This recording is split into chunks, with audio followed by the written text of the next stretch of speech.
On the occasion of the anniversary of Onelife organization, which my very close friend Mr. Zahid Akhtar runs, I wish the organization Onelife all the best. What they have been doing is a wonderful job. They have been struggling a bit due to the pandemic and all that. But I really feel that mental health is really the need of the day, because the whole area of mental health is very undeveloped in India, and Zahid and people like him are really heading from the forefront and trying to create initiatives, formal initiatives to handle mental health issues in India. So I wish him and his organization all the best.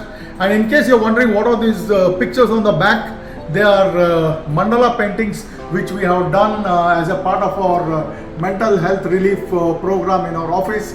I gave everybody a set of sketch pens and they filled up and it was a wonderful activity.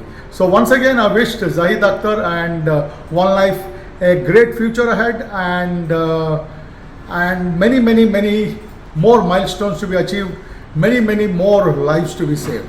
All the best.